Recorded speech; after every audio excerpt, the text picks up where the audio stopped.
Hey everyone, I'm John Whyte. I'm the Chief Medical Officer at Whyte MD, and I host a show called Coronavirus in Context. I see a bunch of folks are joining. Thanks for joining me. Apologize for all dressed up. I just gave the talk, but I host this show called Coronavirus in Context on WebMD, and I hope you'll check it out.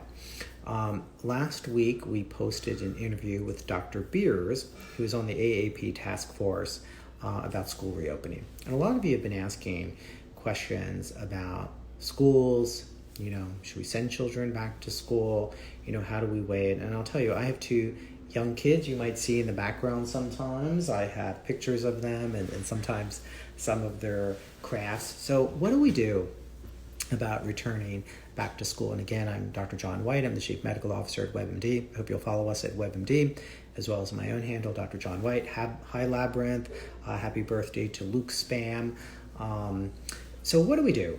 A lot of it is, let's remember, schools themselves don't cause coronavirus. What happens in the schools is similar to what happens in the community. So what's the infection rate in the community? Because that's going to impact what's the infection rate in the schools. And I think there's, no right answer right now in terms of, what do we do? And we really have to have this discussion of risk versus benefit, don't we?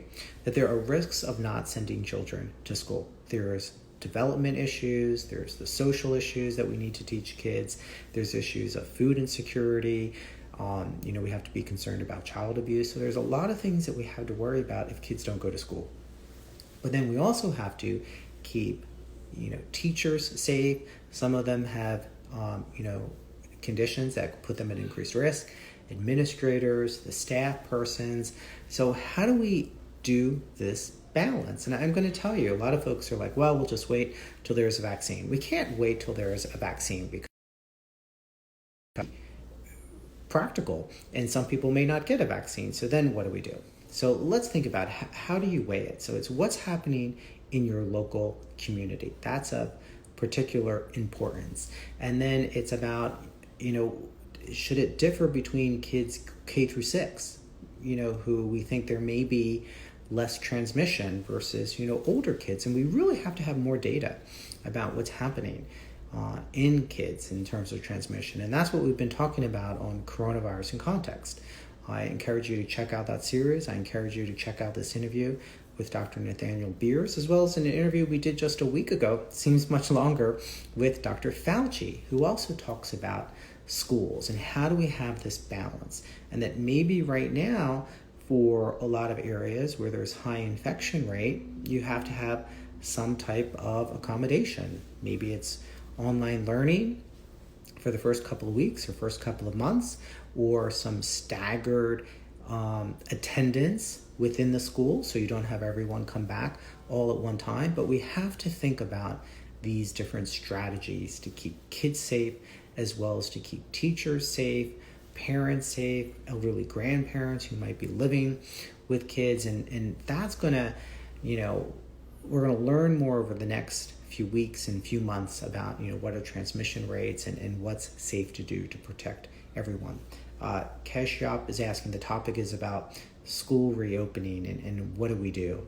And honestly, I feel a little different today about schools reopening than I did several weeks ago, where I felt like maybe we were starting to get COVID under control. And right now, I think we really need to re-engage and have more vigorous effort to slow down the spread of COVID. But check out this. Let me see. I'm looking at some of these questions. I'm not saying that someone asks, can it spread in preschool?